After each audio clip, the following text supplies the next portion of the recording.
तर नमस्कार भावांनो, कसे आहात तुम्ही सर्व? आय होप की तुम्ही सर्व बरे असाल. माझं नाव आहे रोहित आणि मी बनवतो मिनी ब्लॉग्स. आपल्या 365 डेचा चॅलेंजचा आजचा डे 69. आपण रोजची सारखी आपली रिक्षाची सुरुवात करून निघालो आहे कोकणनगर व्यायामशाळेच्या इथे. आणि थोड्याच वेळाने आपण आपल्या लोकेशनवर येतो. इथं आल्यावर बघतो की रिक्षाची थोडी लाईन होती, बट थोड्या टाईम थांबल्याच्या नंतर माझा नंबर येतो. पॅसेंजरला रिक्षामध्ये बसून ड्रॉप करतो ईश्वरनगरला.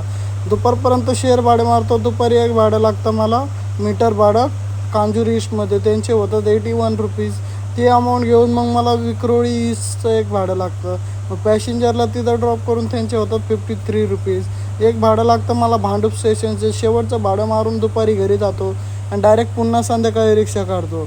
जाताना एक मला भाडं लागतं गावदेवीचं. तर चला पॅसेंजरला गावदेवीला ड्रॉप करूया. तर भावानं बघू शकता, गावदेवीला पॅसेंजरला ड्रॉप केल्याच्या नंतर आपण आपला रिक्षा घेऊन येतो ईश्वरनगर रिक्षा स्टँडला. रात्री भेटूया. रात्री गॅस स्टेशनवर आलो आहे. बघू शकता मला खूप जास्त घाम आलेला आहे, बिकॉज जस्ट माझा ईश्वरनगरला गॅस संपला पॅसेंजरला ड्रॉप केल्या. तर रिक्षामध्ये थोडा गॅस बाकी होता, त्याच्यात डगडग करत मी रिक्षा आणली आहे. तर बघू शकता भावानं मी गॅस वगैरे भरला, घरी आलो आहे. आणि आजचा टुडे प्रॉफिट झालेलं आहे 1350 रुपीज. त्याच्यामधनं CNG मायनस करतो 330 रुपीज. सर्विसमध्ये 110 मायनस केले. उद्या 100 मायनस करून आपल्याला मॅक 2 ऑइल टाकावं लागेल, बिकॉज आपलं संपत आलं ते. टोटल प्रॉफिट झालं 910 रुपये. आजचा ब्लॉग करतो आहे. And thank you so much. Bye bye guys.